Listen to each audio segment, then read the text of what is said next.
Écoute, il ne s'est pas passé grand chose. Je pense que c'est le cours normal des choses. J'ai pris de l'âge, j'ai mûri, donc c'est la maturité, tout simplement. On s'est assagi. C'est la seule explication plausible que je trouve.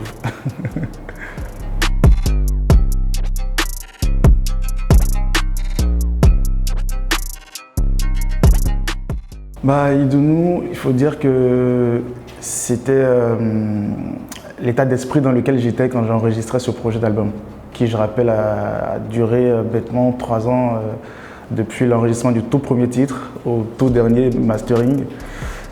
C'était un état d'esprit. J'ai été à la recherche du bonheur, justement la tranquillité, la paix, tout ça concourt au bonheur. Donc la finalité de toute chose, je pense que tu as beau avoir tous les milliards du monde entier, si tu n'es pas heureux, si tu n'as pas le bonheur, tu n'es pas bien dans ta peau.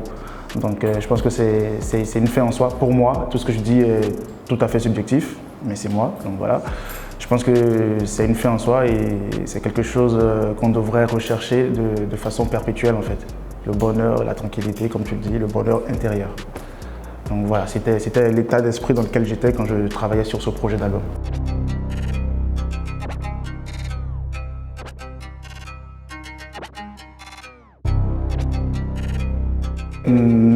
Non, je n'ai pas enregistré l'album dans cet ordre. Après, on a fait, déjà on a enregistré près de 30 titres pour n'en retenir finalement que 16 sur le projet. Et c'était assez compliqué de faire cette sélection-là de 16 titres parce que les autres morceaux n'étaient pas mauvais. Hein. Mais comme je le dis encore une fois, c'est un projet et il faut qu'il y ait une suite logique dans les idées, dans ce que je voudrais en fait partager, dans les émotions que je voudrais transmettre. Et du coup, ouais, effectivement, ça commence par des morceaux assez chauds, assez hip-hop. En fait, c'est un peu ce que tu as commencé à dire en introduction.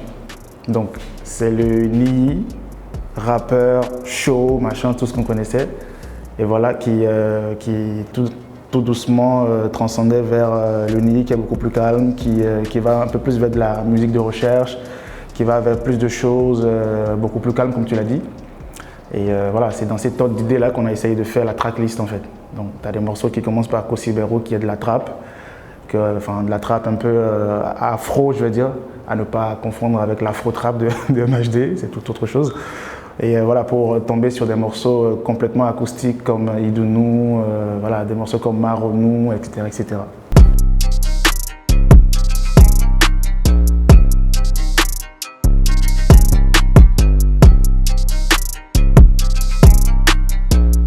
Est-ce que je veux dire que c'est calculé? Déjà, je vais piquer cette phrase-là à Salif Keita.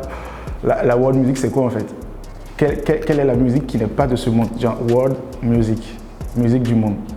Pourquoi est-ce que quand on n'arrive pas en fait à parler de la musique qui ne soit pas occidentale, peut-être que c'est pas occidental tout de suite, c'est classé world music.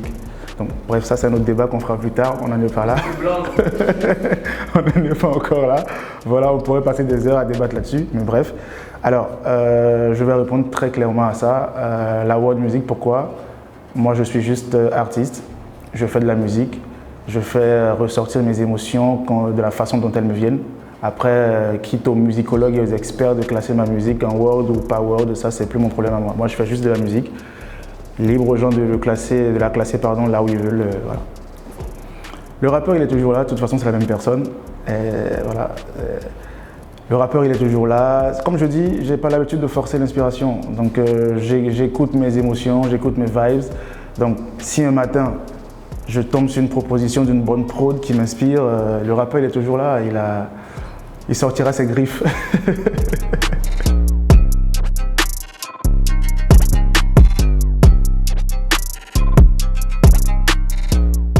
Très belle question. Ouais, tu me poses une colle. Ok, mon public, comment est-ce qu'il prend le nouveau changement, le revirement? Je pense que la sélection, elle se fait toute seule.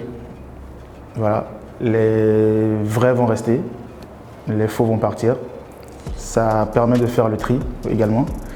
Et voilà, tout simplement. Après, beaucoup plus sérieusement, on est 7 milliards sur la Terre. Hein. Donc, faut pas se voiler la face. C'est pas parce que 2 ou 3 personnes n'écoutent pas ta musique dans un fin fond de Calavi que quelqu'un n'écoute pas ta musique, je sais pas, dans un trou du cul de l'Asie. voilà, on ne peut jamais savoir qui écoute et qui n'écoute pas. C'est vrai qu'aujourd'hui, avec des statistiques sur les plateformes, tu peux savoir d'où proviennent tes streams, tes écoutes et tout. Mais oui, effectivement, aujourd'hui, mais moi, en ce qui me concerne, moi, mon problème il est un peu plus profond que cela. Je pense que j'ai perdu beaucoup de terrain au Bénin, en tout cas, depuis quelques années.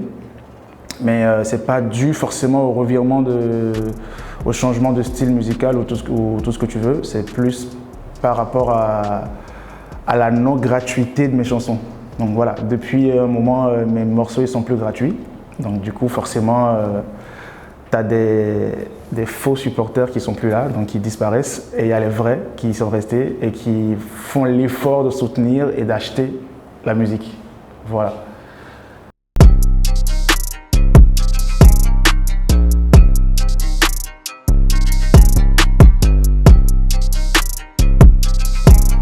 Alors déjà, pourquoi avoir fait ce choix? En fait, c'est nous qui avons perverti le public.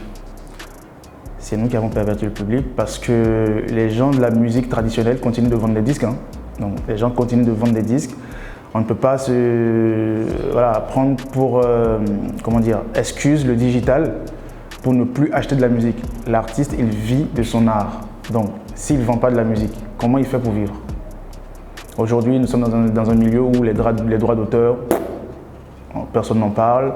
On ne sait pas comment la redistribution est faite. Les artistes eux-mêmes, ils ne sont même pas enregistrés au niveau du drap, etc. Donc, comment l'artiste vit? Il compte sur les concerts. On sait les concerts, on sait comment ça fonctionne. C'est du copinage, c'est par affinité.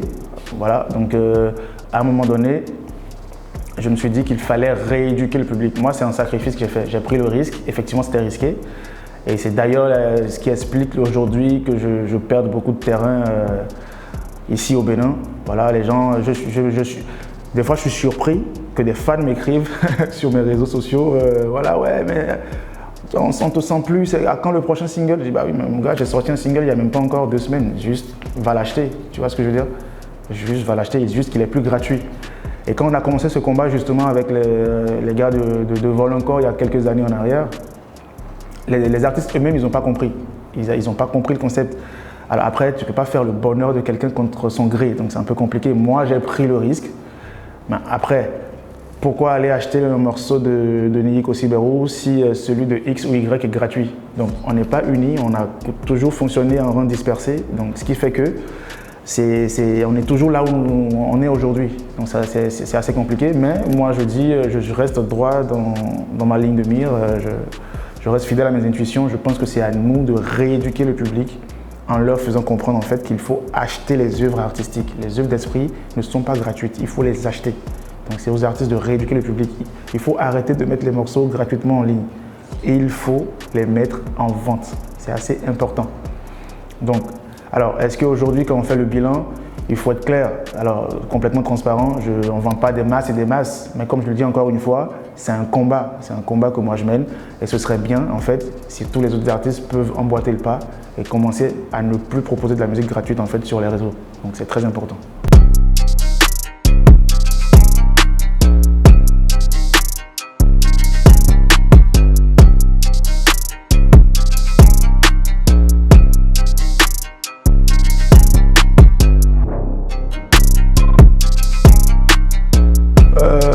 Alors, je vais parler de liberté artistique. C'est assez important pour moi. Pendant longtemps, on a essayé des choses. On a essayé de faire des bilans qui se sont trouvés assez mitigés.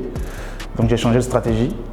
Donc ça, j'ai décidé de ne plus me mettre de la pression en fait. Donc je ne me mets plus du tout la pression. Comme tu l'as dit, je sors des morceaux uniquement quand j'en ai envie. Je sors des vidéos uniquement quand j'en ai envie. J'ai mon propre rétro-planning et mon propre calendrier. Je ne suis plus là comme autrefois où on est là, il faut tout le temps être présent, la compétition, etc. etc. J'ai plus cette pression-là aujourd'hui. Donc, également pour revenir sur mon projet d'album, effectivement ça fait un bon bout de temps maintenant qu'il est sorti, mais comme je l'ai dit, c'est un long projet. C'est 16 titres. Donc, est-ce que parce qu'on a promu 2 ou 3 titres, il faut jeter les 13 autres titres dans la poubelle? Je ne pense pas, parce que c'est des morceaux sur lesquels j'ai travaillé, comme je l'ai dit, pendant au moins 3 ans. Ça m'a pris du temps de bosser sur ce projet, donc je prends mon temps de le promouvoir. S'il faut le promouvoir en 5 ans, je le ferai, franchement. Je voudrais que les gens découvrent ces musiques-là, voilà, ces émotions que je veux transmettre, que je veux partager avec les gens. J'ai envie que ça les touche, j'ai envie qu'ils les connaissent. Parce qu'en fait, toujours cette erreur-là de sortir un projet, puis voilà, selon une pression, je ne sais pas, tacite, commune au mouvement, au game, comme on dit, on passe à un autre projet le mois d'après, etc. Pour moi, je trouve ça dommage. Je trouve ça vraiment dommage parce que les gens ils passent à côté des morceaux qui sont essentiels. On écoute le morceau, le hit, en fait, ou les 2 ou 3 hits du projet, puis on passe à autre chose. Moi, j'ai décidé de faire autrement. Je prends mon temps. Je promeus mes morceaux jusqu'à ce que je me dise, ok, là maintenant, j'ai fait le tour. Next, on peut passer au projet suivant. Donc pour l'instant, ce n'est pas encore le cas. Donc je prends mon temps, encore une fois, je promeux mes morceaux. Quand j'aurai envie de passer au prochain projet, je le ferai. Mais entre-temps, comme tu l'as dit, il m'arrive de faire comme ça des petits morceaux. Entre deux, je balance des petites vidéos par-ci par-là, histoire de quand même décrocher un tout petit peu, mais je reviens toujours sur le projet, tu vois. Et je continue à promouvoir. Alors, je vais vous lâcher un scoop. Justement, je pense que là, j'ai assez promu l'album Idonou. Donc, on a fait un peu le tour, je pense. J'ai clippé un dernier morceau sur l'album qui sortira dans pas longtemps. Et après ça, je pense que j'ai mis déjà le cap sur le prochain projet. Ça va être des EP. Donc, une série d'EP. Donc, le volume 1, je pense, si je dis pas de bêtises, ça apparaîtra courant novembre prochain. Donc voilà, au moment opportun, on reviendra pour donner encore un peu plus de détails. Mais je travaille en ce moment sur un projet d'EP. Encore une fois, voilà, là je suis déjà à 10 morceaux enregistrés, mais ça va être des EP, donc c'est des EP de 4, 5, 6 titres maximum. Donc on fera encore le tri pour savoir qu'est-ce qu'on met, pour qu'il y ait vraiment une suite logique, une chronologie, et voilà, une harmonie autour du projet. Voilà.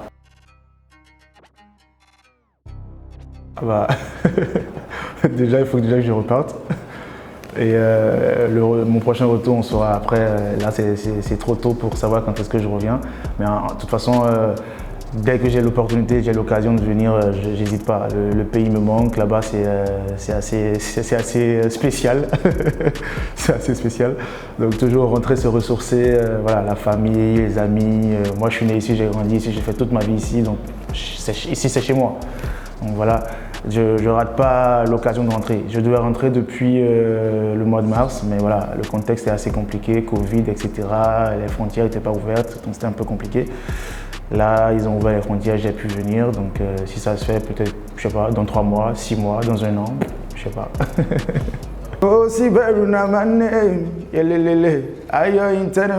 C'est ton bon Nick Osiberu, vous suivez Tabla TV. Restez câblés, on est ensemble.